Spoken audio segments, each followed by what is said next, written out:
So people are like, what do we do? What do we do? Technology is ruining the world. Society is collapsing. What do we do? Okay. So we preserve culture, just like you would preserve peaches. Okay. So our society is being overhauled by technology once again. You've already experienced a technological overhaul, and that was the internet. And if you're older, you might have experienced other technological overhauls, such as the car, the airplane being more mainstream adapted, even the phone, right? But let's just stick to millennials. We've already experienced a technological overhaul. And what it feels like is your world is transformed into something else. The internet transformed the world. It just did. Now, what I was trying to explain is that that's not a common phenomenon for most human history and life. The Roman Empire lasted about 500 years, and it had pretty much the same technological landscape for the entire 500 years. You haven't had the same technological landscape for 5 years, right? The ancient Egyptian empire lasted 3,000 years. 3,000 years of the same technological landscape. 3,000 years, okay? That is how most of human history has been experienced, that the technological landscape you are born into is what you die in. You had a world transformation in your adolescence. If you're a millennial, you saw the world get transformed by the internet. We're experiencing another quantum technological leap with this adoption of AI. Again, the question is, well, what do we do? What do we do? As the world is transforming, it is your responsibility to look around and say, what do I want to keep? What am I taking with me as this world's transformed? Because as we know, every time it transformed, things get lost. So many things got lost. Shit, you don't have pictures from high school. You know, your MySpace page is gone. A lot of the media that we grew up watching has been blipped. Unless people make a conscious effort to archive and preserve what we have, whether it be media, whether it be, like I said, social skills, cooking skills, math skills, auto skills, like there's just, the list goes on in terms of how many things we lose as the world is transforming. Blind technophilia is a concept where people are adopting and absorbing technology blindly. So they're not paying attention to things that are getting lost.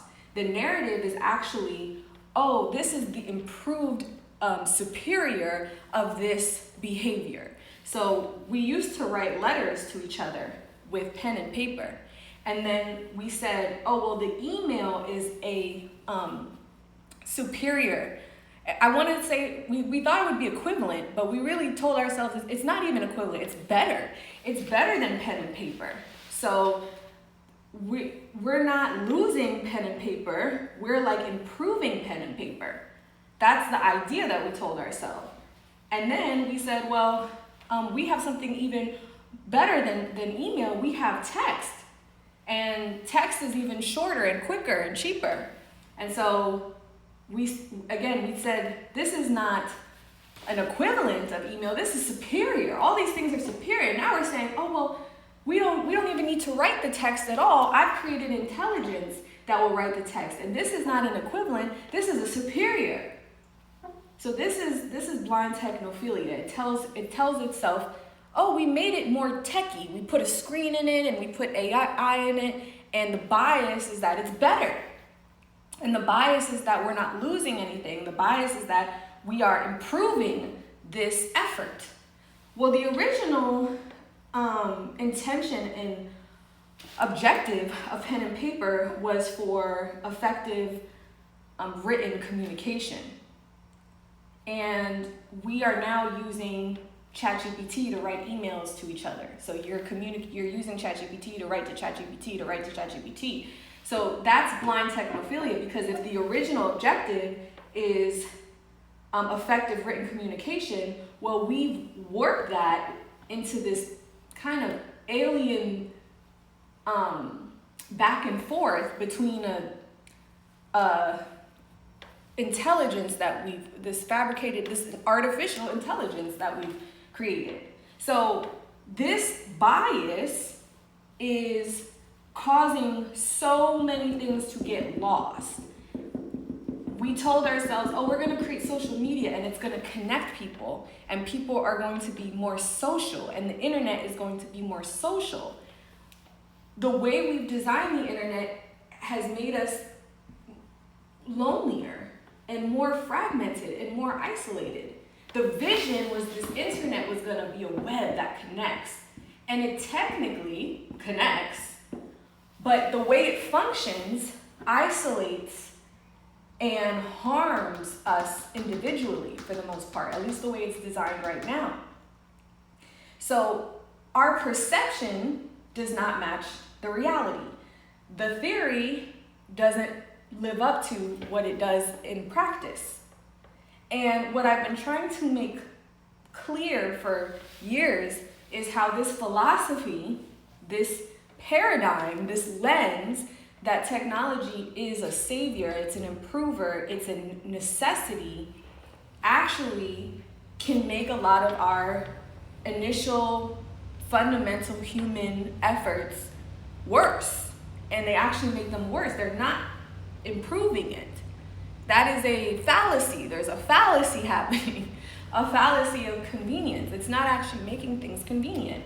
Another great example I just saw, and I want you to start spotting this more. I'm sure you see it, but another great example I just saw is in the New York City subway system. They have replaced the Metro card, which was a physical analog card that you would swipe, to now tapping your phone or your credit card. Well, now they're experiencing extreme glitches. They're having problems processing the payments. People are having problems getting on the train.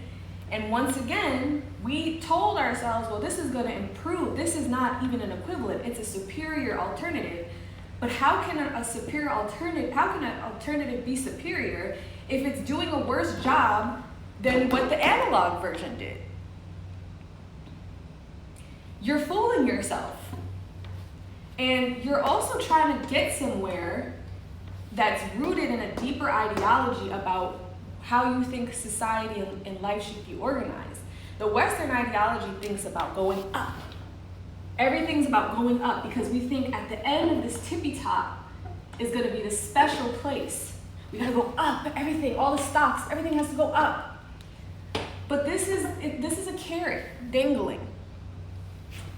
Other traditions and philosophies don't focus on this linear upward direction. They think in cycles.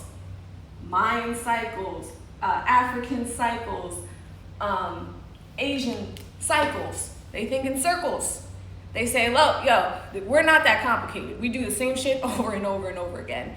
The best bet you can do is realize that life happens in circles and that your ego will kind of make this really fucked up and self-destructive. So you should probably hold on to some kind of divine ideology to help you not operate out of your most primal egotistical self, because you're going to cannibalize your own self and community. And that's what all these ancient texts were warning us about. And all wisdom is all rooted in let go of that ego.